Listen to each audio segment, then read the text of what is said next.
welcome to Your Soul Wisdom, hosted by Yiannah Ahmohr Manokas. In each episode, we invite you on a transformative journey delving into the profound mysteries and wisdom of the soul.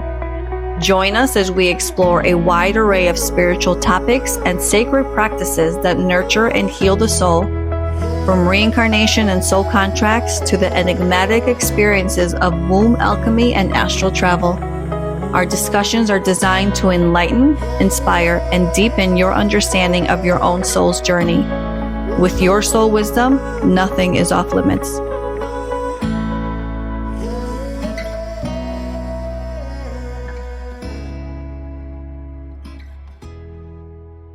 Hi, everybody. Welcome to another episode of Your Soul Wisdom. I am completely derailing what we have planned for today because something we had already talked about but really need to get more into is timelines. And interestingly enough, Kylie, before we finished our last episode, you said something about timelines. What did you say? Do you remember? No idea. Classic Kylie. You said something like Yiannah or Amanda said 2026 Greece is happening. Yeah. Well, we're all getting together in Greece. And Kylie, you said something along the lines of, oh, Yiannah's going to bring that timeline in closer. Yeah. Okay. Yeah. So for the last how many days, timelines have been all I can think about because I'm sitting here going, okay, does free will exist? Yes, free will exists. But are things technically predestined? And yes, things are destined. But when we shift timelines, when we bring timelines closer, was that going to happen anyway? Do you understand what I'm saying? Yes. Was I meant to step into, we all know there's stuff going on with me where I have shifted a timeline. Yeah. Okay. So completely different, everything. Yeah. And so I think to myself, was that going to happen anyway? Was that going to be the result anyway, even if I didn't actively, or was I meant to actively go in and draw in that timeline reality and all that? Okay. So I have a thought. Okay. I'm going after Lauren. To me, they all still exist, but your consciousness has shifted to this one. So this is the one. Yeah. So this is the one. No, but this is the one your consciousness is is focused on. So, but I believe the other one still exists. So, okay. But does this, okay. If the other reality timeline that was playing out for me was going to end up with these 3 X results, but now I have shifted a timeline where something that for sure was not going to be at play is at play now. Do those 3 things that were destined to show up for me, are they still going to show up? Are they still destined to show up? Well, maybe if they're if they're similar on the same timeline, on different timelines, maybe. Both things can be possible, right? So those 3 things that were predestined in that timeline will still happen in that timeline. However, you've shifted the trajectory. I can't speak today. Correct. You've shifted the trajectory and you're currently in a different timeline with different things happening. So those predestined things, I guess it depends what you're speaking about, whether it's like, your soul's purpose or whether it's certain events, but I believe that things can shift. Do you think your soul's purpose can shift when you shift between timelines? I feel as though it can have a different manifestation, maybe a different flavor, but perhaps the essence remains the same. I feel like Amanda's going to want to say something. I'm getting a little. I know. I get I was going to say that I think sometimes can obviously change. We shift into different timelines, but it doesn't mean that everything gets changed because one thing gets changed. I think that there is what you could call like a mashup that happens, you know, like if you're a DJ, you know, you're mixing in different songs and things like that. Or say, yeah, DJ is a good one. Like people can have different versions of a song, you know, because you bring in DJ this and DJ that, and they may add on like a little sort of like jungle twist to it. A remix, there's different remixes, exactly. And so it's still in essence the same song, and it's still going to end the same. Do you know what I mean? But I think that we can have different things. So it doesn't mean necessarily that, say, like if you're talking, I don't know, what's an example? Yeah, I don't really have a good example to give. Look, listen, what you're saying is if it's something big. Well, what if something big has shifted?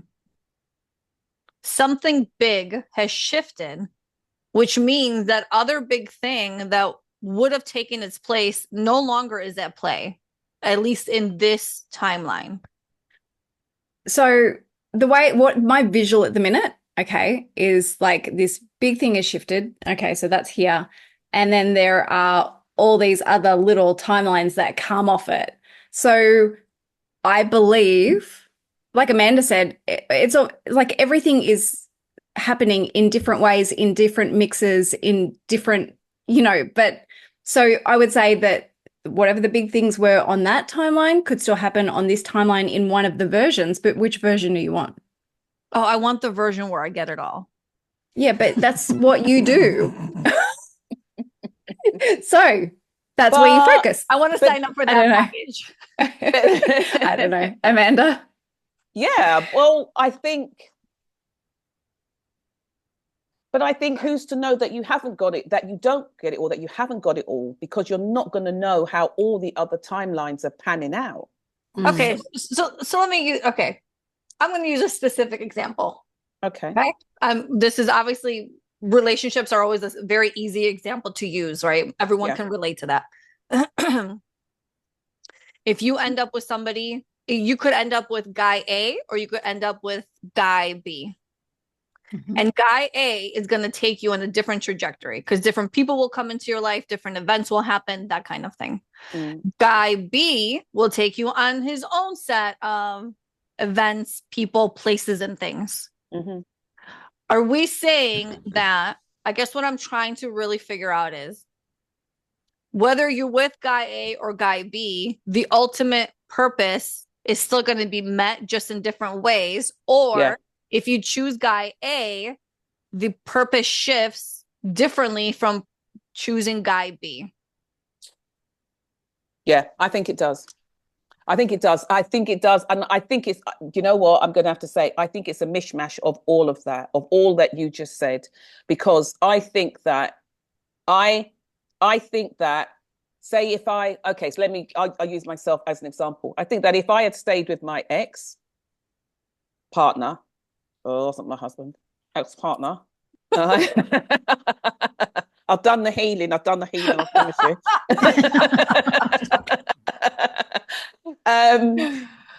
I believe I would have got here. However, it would have been an excruciating journey. Yeah. And I do believe we would have, it's possible that I would have got here much later on, probably 90 by the time I sat down in front of the podcast. You know? I wonder what she'll look like then. Goddess. The same. She'll look the same. You know, and I do believe that we would have been destined to split somewhere along the way, or I probably would have had a very different story to tell. And it's very different to how I am, in a sense, to where I got to with my husband.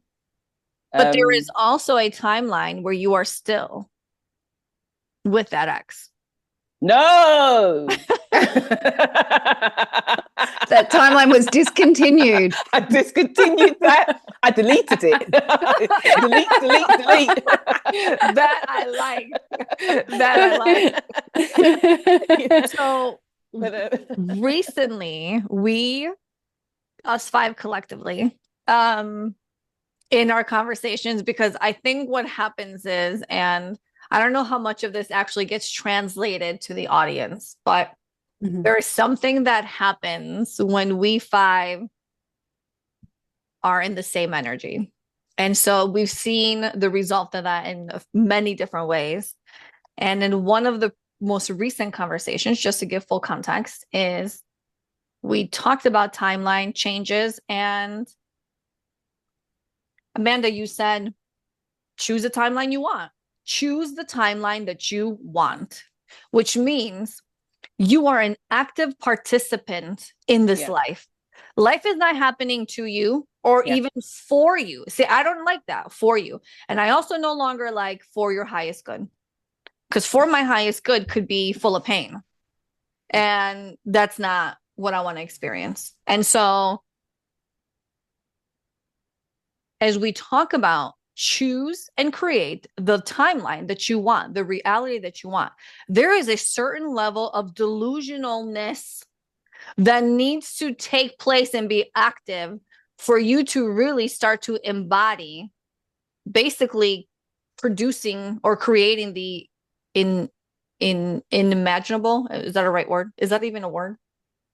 But imaginable, yeah, it's like there has to be a certain level of free spirit craziness for you to be like, I am going to pull that out of thin air. I am going to make that happen. I am going to create it. And then all of a sudden you're in that space where you're like, shit, did this actually happen? I wondered when you were going to get that sort of like, oh my God. Last week, it really, really hit me where I was seeing the results, and the result was consistently showing me this is different. This is different timeline. This is different result.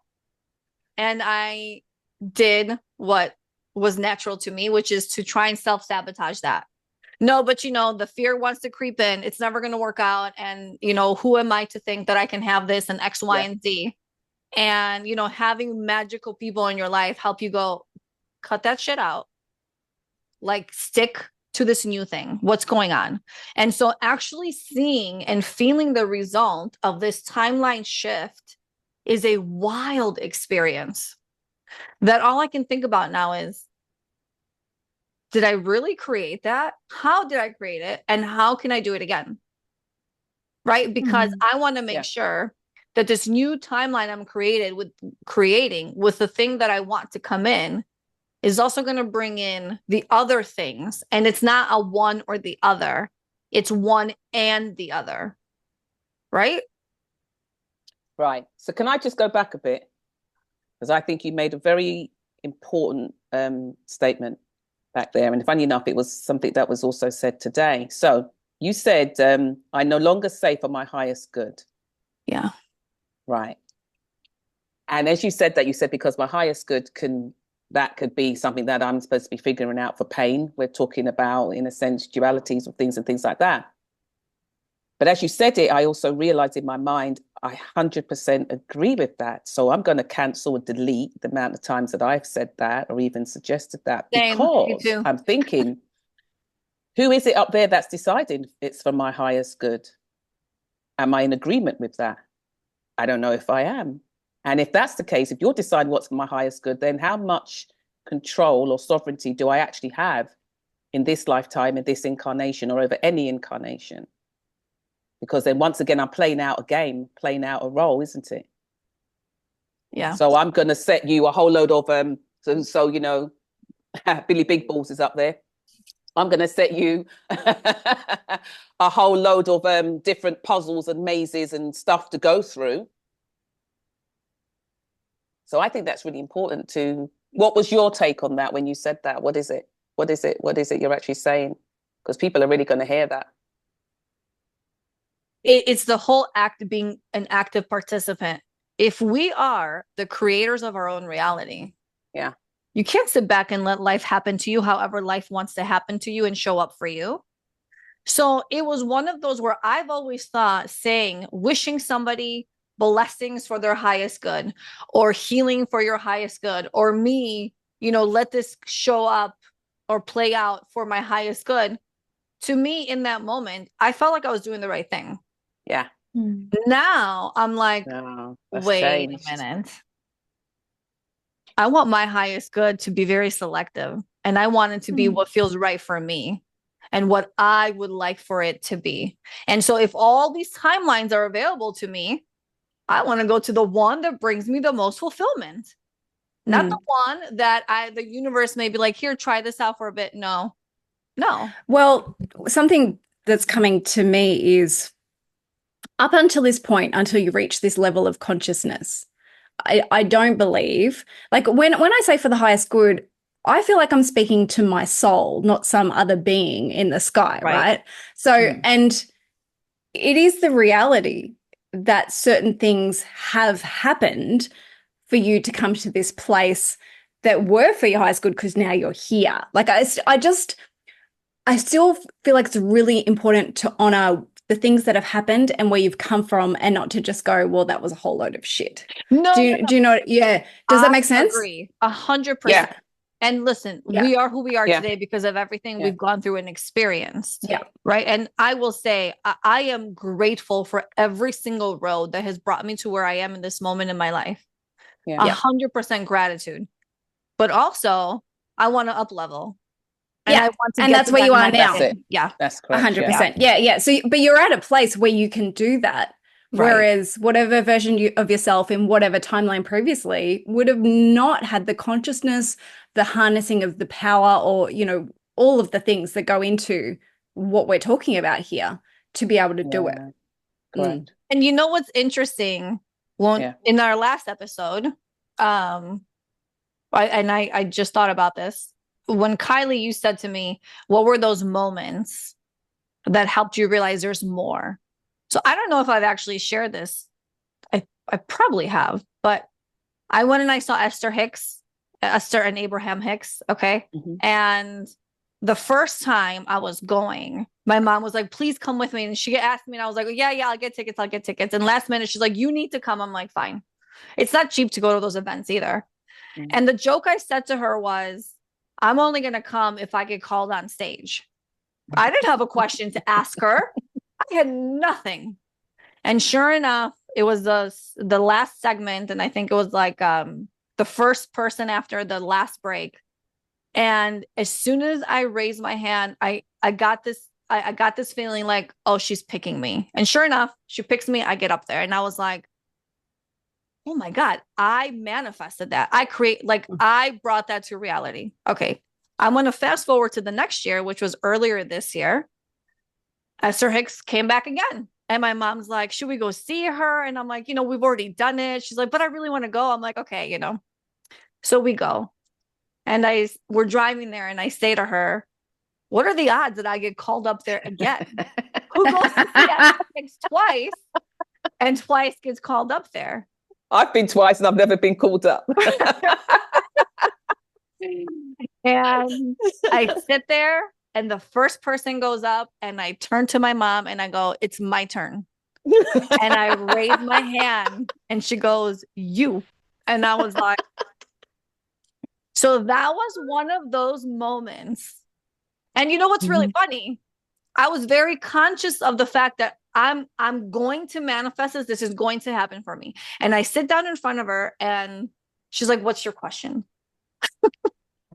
And I go, well, last year I sat in the vortex, you talked about the vortex. I found the vortex. I got in it. All this beautiful abundance came my way in like every single way. And now I feel like I'm back out of the vortex and I don't know how to get back into this creating manifestation.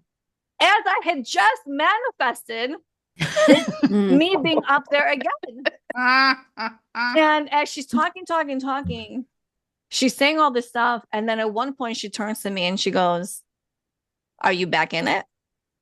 Because I had, in that moment, as she was talking, I was like, you're such a dummy. You're in it. You're in that space.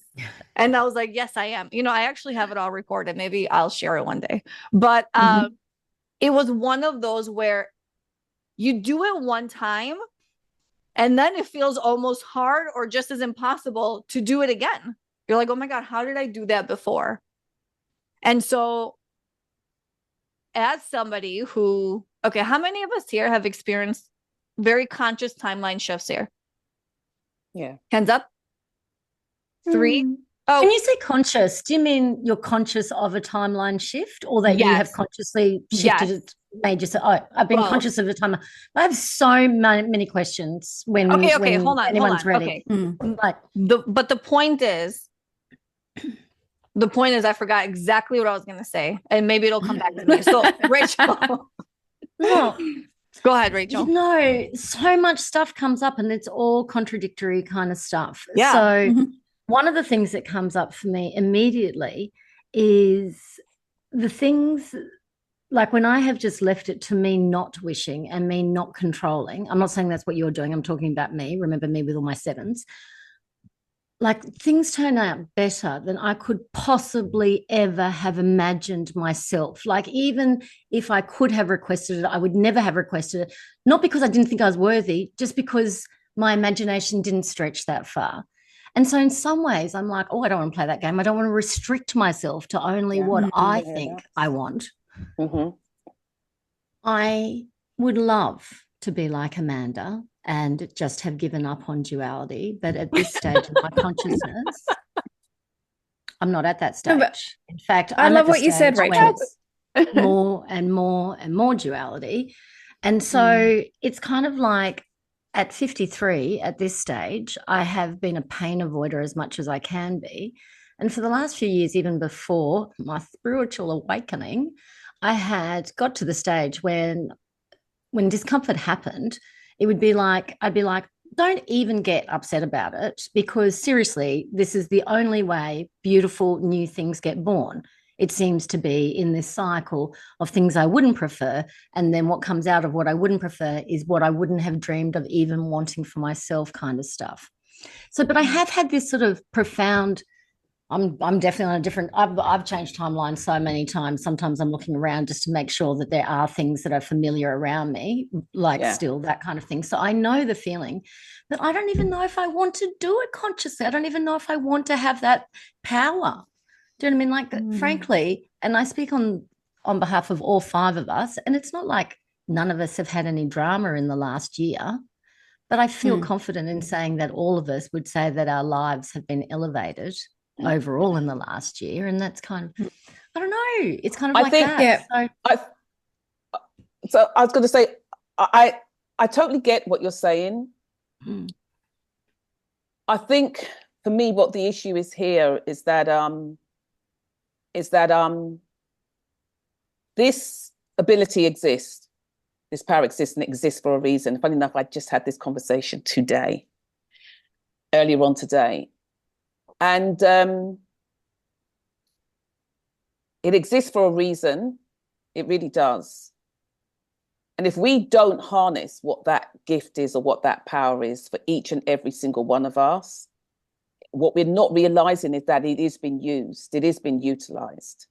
And it's been utilized in a way that keeps us attached to this karmic wheel. It keeps us attached to reincarnation. It is what keeps creating the fodder to put us back into cycle. If we are not understanding that we are the navigators, we are the ones who are, in a sense, running the show or running the ship. Do you know what I mean? So, I don't have all the wherewith, all the everything that's needed in order to understand, but this is where we are now. We're in this place of expansion, of understanding. Yeah. And it's not that I have totally walked away from, obviously, duality, because obviously it exists. I'm existing in a world and a place with a family that are smack back in it. But for me, I'm putting the universe or whoever on notice that stuff, it stays unnumbered. Do you know what I mean? And that for me, for us, I think we're opening up a space in the grids or in the consciousness for something more, for us to be more, to exist. So we're bringing alive that template that exists, that has been effectively either removed or cloaked from us. And so I think that there's a reason why we have knowledge of timelines. There's a reason. And this was the first thing. When it first started happening to me and I was shifting, it came to my understanding of my knowledge. There's a reason why I have access to this knowledge. What is that reason? Why? How do I know? And then now that I do, what do I do with it? What do I do with it? Now, for me, I want to know how I'm shifting or moving timelines, because when it happens, and when it happens a lot, I don't feel good. I feel out of control. I feel it makes me feel very ill, makes me feel very sometimes sick, that I can end up in places and spaces or different versions of myself that I'm thinking, like I said, with the experience, I ended up with a whole family that I thought, I don't like you because you're not nice to me. Do you know what I mean? Do you know? But I don't know. I just think that we're in a space and place whereby there's come for us to I don't know, to dive into it and to really step into that. And by doing that, we speak about this, we give people permission to step into that power as well. So what's been coming to me with Rachel and Amanda talking is almost like there's 3 elements to this, and there's probably 10,000 more, but like, bear with me while I verbalize this. One is, where we start is very much in our ego, which, is totally fine and a necessary part of growth and a part of our journey and whatever that may be, depending on, each soul. And so when we try to control things from that place, I'd be like, I'm going to avoid pain, I'm going to do this. That's a very different, and I always go back to levels of consciousness, but that's a different level of consciousness. You're trying to control from the very human, not really taking my soul into consideration type of perspective. I love what Rachel said, because she said, there are things that have happened that I couldn't even imagine dreaming of, and I never would have been able to make them happen. I play in that space. I totally get what she's saying, where I'm like, oh yeah, okay. I don't actually know better. My ego does not know better, but my soul did bring that in for a reason. And, that got me to where I need to be. Is it then that's stage 1? Then there's stage 2. Is there stage 3 where you are integrating that into, ego integrated with soul, whatever that may be, you're a walking, talking expression of the soul on the earth. And then suddenly it's like, it's not coming from that very egotistical place that I'm going to shift my reality because I don't experience pain, but it's like, I've been through the journey, I know my power, and this is where I can now create from, in a very integrated way. Does that make sense? Yeah, because what actually came to me as you were talking is that at first it's like a baby. Baby needs all the support and guidance, everything. They can't do anything on their own. And then you become toddler, and then you get a little older and you're like, oh, I can do things more on my own. I got this. I can walk and run and dress myself and feed myself and all that stuff. And then it feels like you get to, graduation, and then, from high school and then college and all this stuff. So to me, it very much feels like, not that one is better than the other, but it's one of those where I have finally, for lack of better words, leveled up to the point where, Spirit's like, go ahead, take the wheel. What do you want to bring in? And then when you're done, we can come back, and obviously Spirit is always helping and guiding and shifting and all that stuff. But it just feels like now I get to be an active participant. And that doesn't mean that every single thing that happens to me in my life, I'm constantly like, hey, I want to bring this or that. But there are big things that are life altering. And you're like, well, if I can create it, I'd love to bring this in. And you know what? That also talks to, well, how do I know that the thing that's over here waiting, that I don't know what it is, how do I know that that's actually not going to bring me a better outcome? I don't.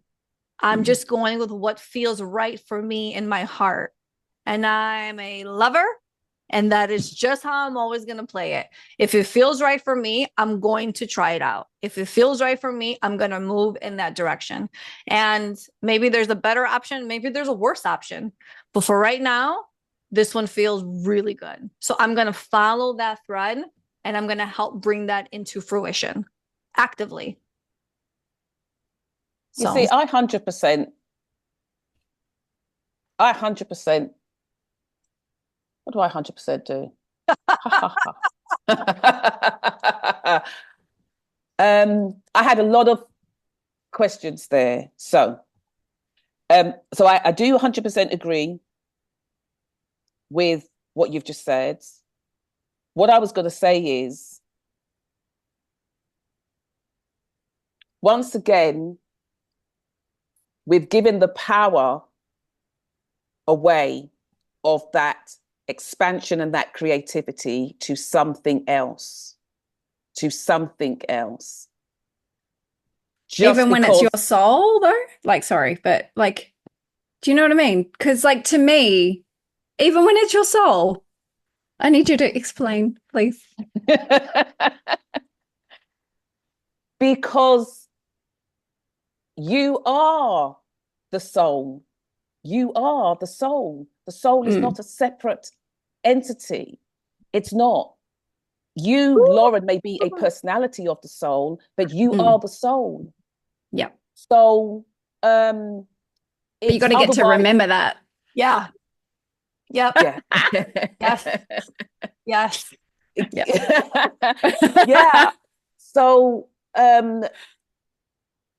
So when you separate it, like, you know, well, me as Amanda, you know, little old me, this is what I'm looking for, this is what I'm deciding, you know what I mean? But I understand that it has its limits, because, you know, there's another bigger being or version of me that could do it possibly even better. But for now, I'm happy with my little creation. You know, I've made my little, you know, my little embroidery or my little sewing. I've done my little crochet. Do you know what I mean? But, you know, there's this other bigger person that could do, or bigger being that, you know, could do something more and whatever else. And I don't think it's so. I think this is it. I think this is what we are being kept away from, is that we are it. We are the thing that we are looking for. We are it. We are all of it. But we tend to step into that in these increments, or we're told that, you know, even just for like saying, you know, even just like saying, you know, that we don't want to. Why does not wanting to experience pain, why does that have to be part of a negative? Why does it have to be part of a negative? What if I just say, well, you know, I don't want to. I'm not going to design my life to put, if I was conscious of what I was doing. And I think something that we're also beginning to understand, I maybe should finish my sentences before I jump into something else, is the fact that if we are conscious of the fact that, I think, now I forgot what the previous sentence was, but sometimes we're signing up for things that we don't even really, we didn't know that we were signing up for. Yeah. We didn't know that we were signing up for. Do you know what I mean? Or what that really truly meant. That's and like that if we were in, right? Yeah. Totally. Do you know what I mean? And if we truly knew, if we really knew what was going to happen, how many of us would have signed up for it?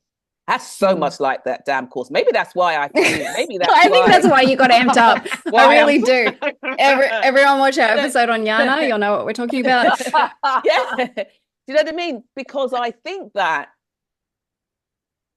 who's going to sign up for this? Is okay. So this is where I'm going to come from. So I'm going to throw it out there. Probably everything gets derailed. Okay. Do you know what? This is what's going to happen, right? Classic Amanda. As I've always said, why do we believe in this game of coming in, we're learning, when every time you leave and come back, you forget. Every time you leave and come back, you forget. You have no memory. Many of us, we still have a huge planet with a huge population that don't even know that they're coming in and going out and coming in and going out. So a huge population that believes they're just coming in here for the one time.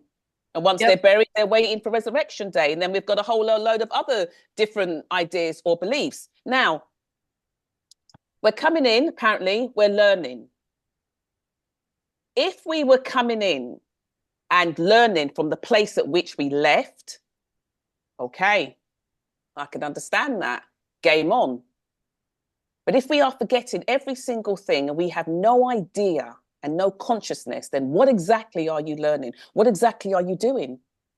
How is it an even playing field? It's not. It actually isn't. And so we forget who we are. We don't know our power. Do you really think that we've made a decision from a conscious place? to do this over and over again? What sense is it actually making? And I think having done this podcast, being in this group, it's what has really given me, I guess, the opportunity to have this discussion with you guys has even opened up the can even more. It's just opened it up, rolled it out. It's just a flat tin foil. It's out there. Yeah. I think that we have been short-circuited on so many different things.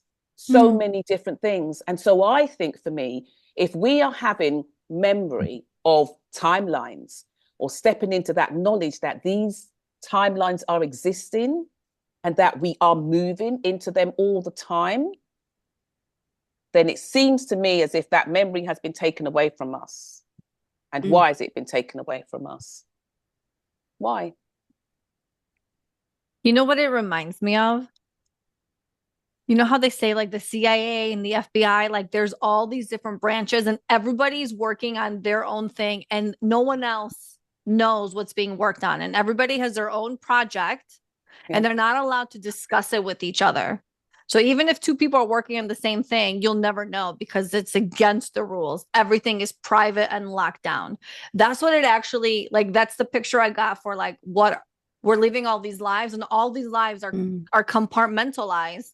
And you can't access the other ones because, you know, you can't tap into what's going on. And what we're trying to do now is, no, I want to tap in to the better optimal version of that. And then I want to go into this lifetime and I want to go into that one to bring in the things that are going to bring me that joy, that thing that's going to fulfill me.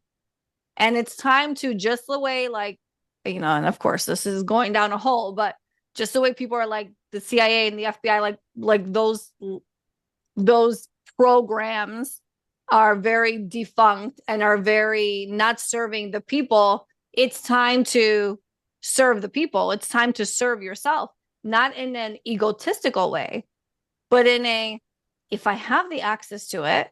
And when we did the rods, we asked the rods, are we supposed to be tapping into all this information, all these gifts, all this stuff? And the rod said, yes, we are. And so, like you're saying, Amanda, we have access to it. Why are we not using it? Well, but that's the thing. I think that us talking about it can sort of spark that in others. But, you know, and I keep on saying the reality, whatever reality I'm currently talking about, is that there are people who aren't there yet, right? Yeah. This conversation can spark that in someone. Yeah. You know, I know that at the beginning of my healing journey, I could probably not have dealt with all of this. It would have been a lot. So, you know, it's that having these conversations and you coming in with this information, you know, Amanda has it very strongly, you know, that it feels like part of Amanda's purpose, you know, to come in with the, you know, because she's really awakening it in us too, right? That, you know, that's the experience that I'm definitely having. So I just want to say that I totally agree with what Amanda says. My sort of where I go is just to those people that aren't sort of quite there yet. And I don't know what you think, Amanda, is like, can you just like go, can you flick a switch and be there? Is that, you know, with consciousness rising, is it that the collective consciousness is going to rise to a point where all of a sudden everything disappears and holy shit, we can see the whole thing? Yeah, you see, great question. I don't know. I myself am in a place of discovery. I'm in myself, I'm in a place of up-leveling. I am myself, I'm in a place of and of stepping into a place, a forum, a group such as this,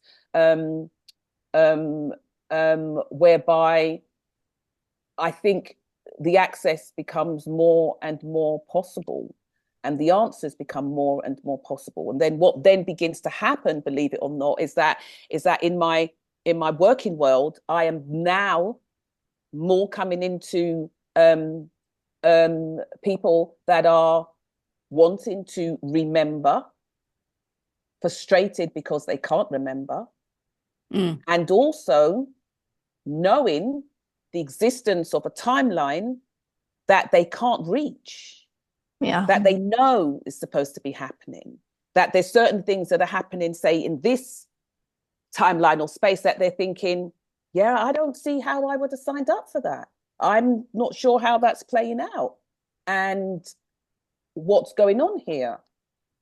And so I think everybody all over the world, they're all in different stages and places of evolving. I think what's important is that, you know, more than just learning about how to manifest what you want, it's really understanding the actual dynamics behind it. Yes. And it isn't about, you know, it isn't about just about, say, like speaking it or speaking the words or, you know, or being in this positive phrase or this running a mantra or whatever. It is about really understanding what the dynamics are behind it. What is the actual creation behind it? You know, who is, what was he called? The Wizard of Oz? Who's behind that curtain, rolling that nonsense? Do you know what I mean? And this is what it's about. You know, I think it's the same thing whereby, you know, that sort of, what is it? That parable, whatever it is, I don't know, parable, the saying whereby, you know, if you give a man a fish, he can feed him and his family for a day. But if you teach him how to fish, he can feed his family for a lifetime, for generations to come. Do you know what I mean? And I think that's what essentially we are trying to do. We are giving power back to the people. No. Yes. Do you know? But I just think that we've been taught, and not even so much that, our DNA has been tinkered with. Yeah. Throughout time. We have been minimized, demoralized, what if that's a word. We have been, everything has been shortened and shrunken. And nothing more than when you do the J-seals, you know, if you're conscious enough when you go through the process, that you realize just how much tinkering has been done, the shortening of lifespan, so that, you know, the reincarnation cycle works better. It doesn't work if people are living for 200 to 400 years. It's just not a fun game for them to play. Do you know what I mean? So we shorten them down to 80 years, 90. We'll give them 100, maybe, you know, so that they can get a card from the Queen, or the King, as it is. Do you know what I mean? But we need to get them back into cycle. We need to get them back into cycle. And I think a lot of people are waking up to this. What am I going back into cycle for? Yep. Yeah. If I'm not learning, when we learn, so I just want to say, when we learn, we've seen it. We put our kids through, you learn and you build on that learning. So we put our kids through school. Do you know what I mean? They start at, what is it, kindergarten, and then they move on to wherever. They go through all the different years, and they're growing and they're building on that. And then they might end up in college or in a trade or whatever. But what we're doing, and nobody seems to say, fuck this for a laugh. We just keep on going back. Every time we go to kindergarten, we graduate and we go back. And we graduate and we go back. And nobody says, what the flying... Toenail? I Do you see what I'm saying? Something says, something in us is saying, oh, something in me is saying, this don't make sense. Something isn't adding up here. So, not to be tricky, but bringing it back to the timeline thing, Amanda, and if everything exists now, are there timelines where we are not on the karmic, I don't know, what do we call it, recycling wheel, you know, that kind of thing? Or I would like to think so. Okay. I'd like to think so. So theoretically, we should be able to choose, if we can choose timelines, then at some stage we should be able to choose those timelines, perhaps. Well, I think we are, because I think that was what came up in that discussion about the fact that one of us gets out, the rest of us does. Yes. Mm-hmm. And to give full context to that, we had a Rods episode that derailed off the train very fast. I think we got to the second question and the train fell off the cliff. Meaning such channeled and magical information was coming up that it felt really, I don't know if everyone is ready to kind of hear it, take it on, and really process it. And one of those questions or one of those derailments that we went off on was the consciousness. When you wake up in one lifetime, when one version of you wakes up, that is enough to get all of you out of here and be like, we're done. We're off this karmic wheel. We're not doing this anymore. And so then what we're doing essentially, and we will share that information at some point. Right now is not the time. Okay. However,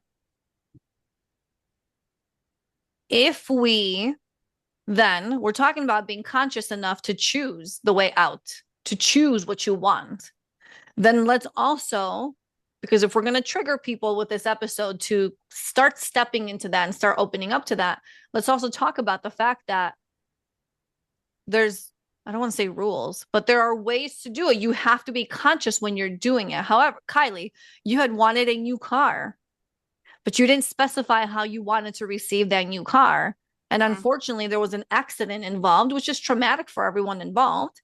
And that's how you ended up getting that new car that you were bringing in. Right. Amanda, you shared the story about your tooth. Your tooth was hurting you and you're like, I am not going to have any dental procedures. It's not happening. So I'm going to will this pain away. And will the pain away you did. But in a way that made it worse. Instead of saying, I want to heal my tooth, we focused on the pain, the result. We focused on the result, not what we actually want, not the root of the problem, which is very much like what's going on right now. Everything is got a Band-Aid. We're focusing on just putting a Band-Aid on stuff, not actually healing the wound, not actually going to the source of the problem, place, or thing. And so as we're sitting here saying, I want to bring in this timeline, I want to bring in this event, person, place, or thing, let's also make sure we get a bit specific. I want to include my health in that, and the health of my daughter, and the health of everyone around me, and the financial stability and a beautiful roof over my head. Include all the things that are important, because just the way we ask for things and then the universe brings it to us, sometimes other things have to fall apart for that thing to come in. Well, let's be active participants in that part of the manifestation, in that part of creation, where I want to create the thing, but I also want to make sure everything else that's really important and actually matters doesn't fall apart or get side railed or hurt. So I say, like I said today, write a command code for that. Ooh. Write a command code for it. And I think that's all I can really say on that, is write a command code for it. Because we know that, like, say, for my example, just like Kylie's, what happened was that when I was given the power of creating, of consciously creating, it came with fear. What the universe said is, slap you upside the head because you want to be all knowing and all doing, and you want to be in your sovereignty. Yeah, you go. And but what it did is that it kind of set me back because of how I did it. I didn't have all the understanding of what I did. And it would have been nice, as somebody said to me today, and they'll know who they are when they listen, because they listen to the podcast. Where's the manual? We know this is what we have. We know we can do this. Where is the manual? Why haven't we been given the manual? Where is this manual? This reminds me of that show, Amanda. I know you've watched it, Dark Matter. Yeah. Okay. When he's trying to get back to the appropriate timeline. Yeah. And so he's like writing all the things, but also it's like before, it won't ruin the storyline, but before he opens the door in this quantum reality of all of these doors, it's how he feels when he is opening the door. So it's like, where are you creating from? Is it a fear space or is it a love space? Yes. You know? Yeah. So it's like he was feeling it with all of the parts of his body and he was creating through his feeling in a way. So, you know, I really do, you know, I keep banging on about consciousness, but consciousness is everything, really. But it's also like, do you have unresolved emotional things in your field that are going to affect that? Do you know what I mean? There is something about being in a place of where you're creating from that you're not creating from a wound or a desire to avoid pain. It's like, you know, is it fully resolved, I'm standing in my power and I'm creating from this space from love? Or is it, I am creating what I know I want and on some, like, I know there's a reality of, but like I've still got something that's, that I'm sort of running away from. You see, so can I throw this in there? Because this is what I was going to throw before. This is, I think this is maybe a perfect place to throw it in, because I was going to go off something that you had said before. And I think you were, I don't know if you were trying to get us to understand that we need to appreciate our past and appreciate where we've come from and appreciate what we've learned, okay? Rather than just saying, well, 2 fingers up to that and we'll shove that away because that's not what I'm wanting. So what I understand about, say, fifth dimensional experience or being or living is total memory, total recall of everything that we have ever been, every incarnation. Now, being in that space means that we are the total sum of all of it.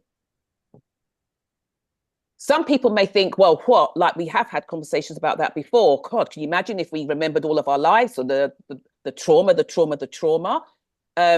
of all of that? But I think, well, why would we automatically just go to the fact that it's going to be trauma? Yeah. Okay. Why are we not going into a space of whereby we will be in a place and a space and a time whereby we can access all of the information from whatever life or from whatever version we are, okay?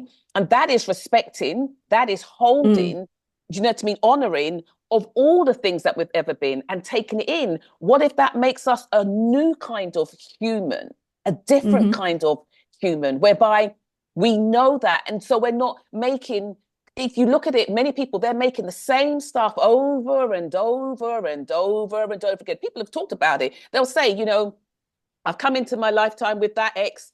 He's been chasing me through 100 lifetimes. Do you know what I mean? He's been hanging me. He's been dunking me in the water. He's been burning me. He's been doing this. He's been doing that.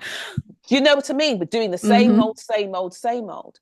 So what I'm saying is that, you know, that is what essentially what fifth dimensional and beyond being and living is about. It is about total recall. We will be able to handle it. We will be able to handle all of those versions of ourselves. We will be able to use all of that information if we can get there, if we can make that step, if we can make that jump.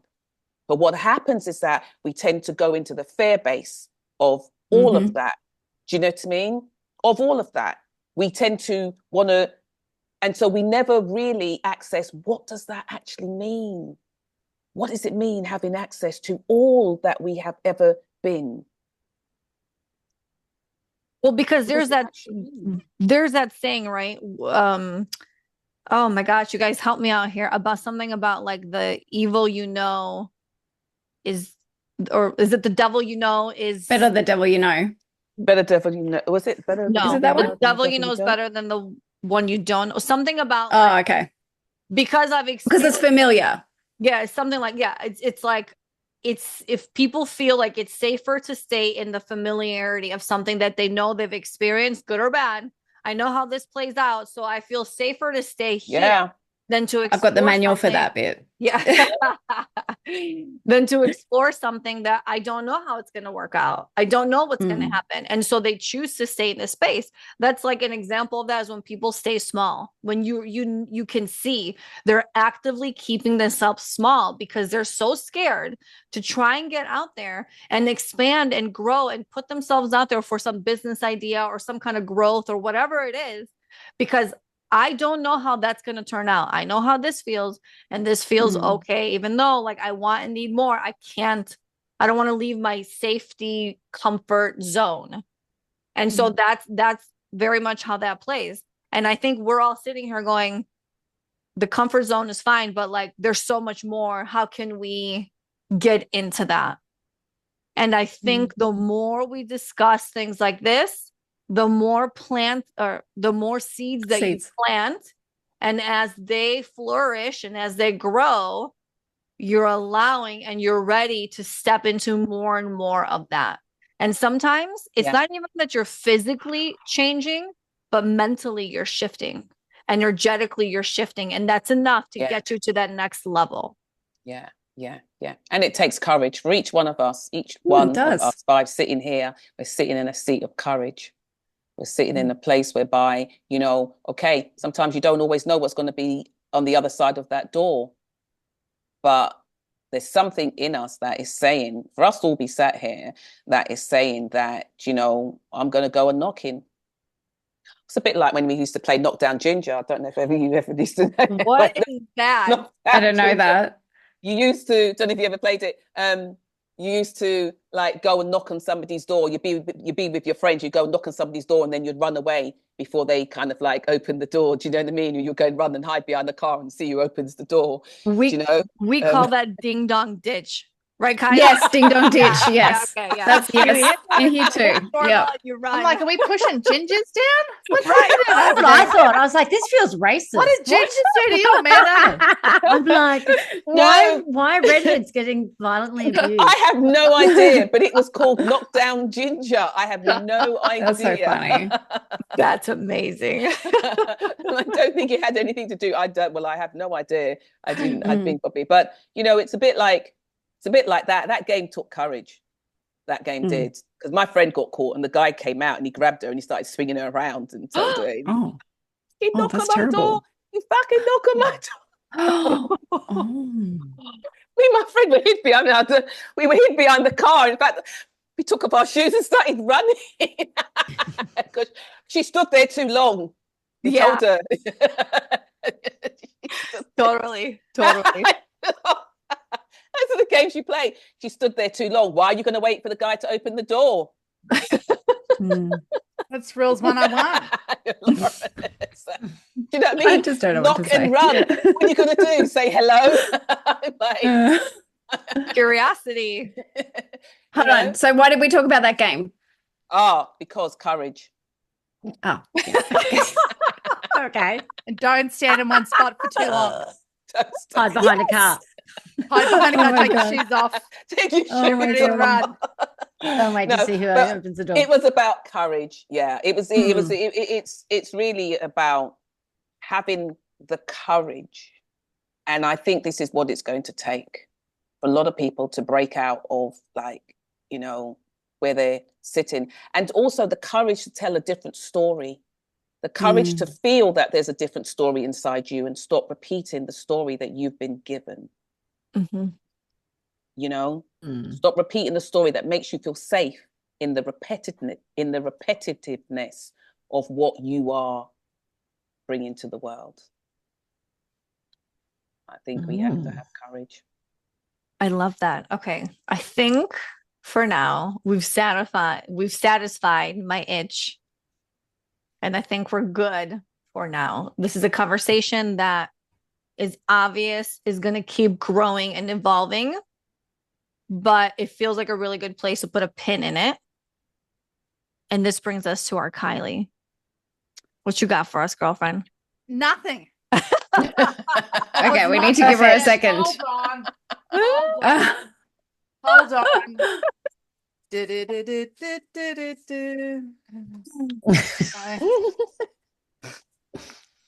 This is so good. Well, okay, tell us, which deck do you have? Is that Moonology? It Yes, is looks moony. Moonology. Mm. Yasmin Boland. Okay, so I'm not reading 6 cards. You're dreaming today. Okay, 2. Is that what fell out? That's what One fell for each out. timeline. No. Don't, yeah. Nice. Oh my God, we got another 20 minutes to read all these. Okay. Interesting. Give us the bullet points. Oh, look at that. On my clock, it says 22:22. Beautiful. Oh, there you go. Love that. Okay. Adjustments are required. What does that mean? I mean, I know what it means, but like, let's see what the second card says. Oh, okay. Okay, interesting. Your hard work is paying off. Okay. Adjustments are required. So, whatever you are working towards, it is acknowledged in whichever timeline, but adjustments will be required to tweak to make sure that it's still on the right path. so then keep looking for the most optimal timeline? Is that the Sure. to adjust into the timeline that's going to bring you what you want? Don't look at me, Amanda. Listen, I loved this conversation because it's planting that seed. I have no idea what anyone's talking about. I am one of the 5 here that this timeline stuff, it's just not on my radar at the moment. I'm still marinating in that seed. So yeah, if you want someone else to take that, we could always just leave it for another time as well, and then see what all those seeds grow into and what comes out of it. So thank you everybody for following us on this journey we didn't really expect to have today. Thank you for joining us. If you're interested in booking a reading, a healing, a guided meditation session, or a light body activation, or you simply want to say hello, head on over to yoursoulwisdomshow.com. We appreciate you and we thank you for allowing us to create this beautiful space. Have a beautiful, blessed day, everybody. Bye. Bye-bye. Bye.